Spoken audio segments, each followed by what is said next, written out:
خرجت سيدي في منتصف الليل لاستلام ديليفري، وبعد ما أخذت الباكيت رجعت للبيت وإذ بجرس الإنذار عندها بيشتغل. فجرس الإنذار ما بيشتغل إلا في حال حدا فات على البيت لعندها أو صار في حالة اقتحام. شاهد إيش اللي حصل بالضبط مع هاي السيدة اللي خلى هذا الموقف يكون Thank you. Thank you so much. Sorry about that. So insistent. Yeah. Oh, I'm so sorry. Yeah. Okay. Thanks.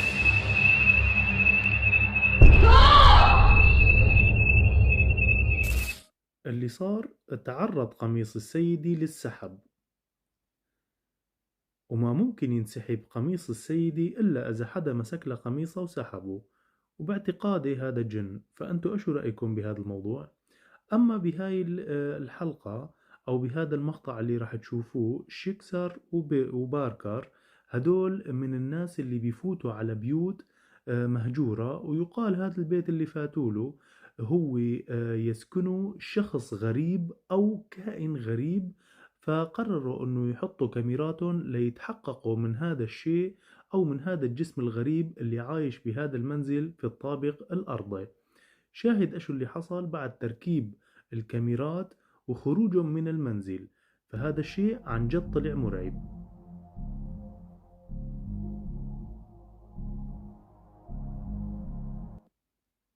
يعني شخص يعتبر كأنه إنسان لكن ما هو بإنسان، لأنه حركته مختلة.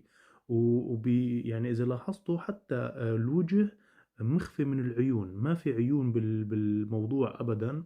ولاحظ بعد تسجيل المقطع طلع صوته كان مرعب جدا، واللي خلى المصورين يعني ينبهروا من هذا الموضوع ويتفاجئوا بوجود أجسام غريبة في هيك بيوت. أما هون سيدي لاحظت أنه عندها في البيت في أشياء غريبة بتتحرك وأصوات مرعبة جدا. فالشيء اللي صار مع هالسيدة خلى الناس تتفاعل معه برعب. لاحظ أشو اللي صار بالضبط.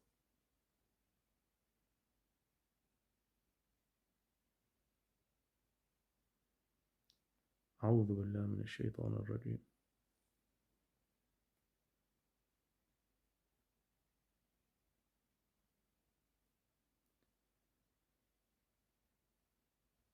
مثل ما منلاحظ أنه تصوير الكاميرا من قبل هالسيدة هو باتجاه البرداية اللي موجودة بصدر المطبخ، لكن لاحظ شو الشيء الغريب اللي صار معاها.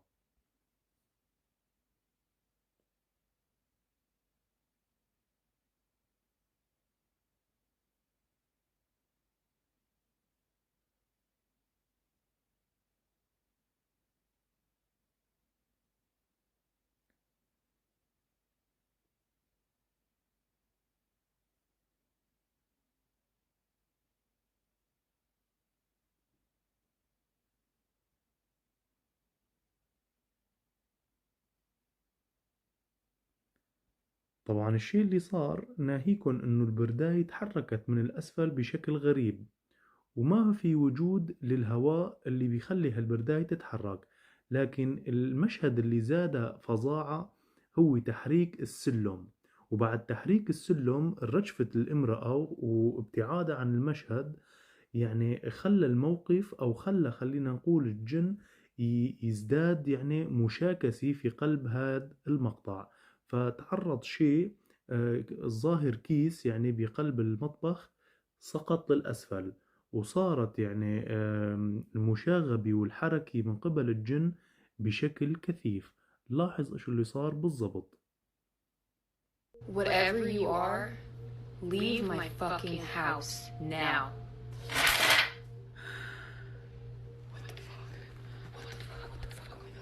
Oh shit, sorry, fuck, oh god. Okay, okay. What the fuck's that? What the fuck, dude? There's nobody over there. There's nothing over there. يعني كانت عم بتقول مين ما كنت تكون غادر منزلي فورا، لكن هذا الكلام اللي كان بعده شتم خلى الجن يزيد نشاطه في المنزل. لاحظ. Holy shit.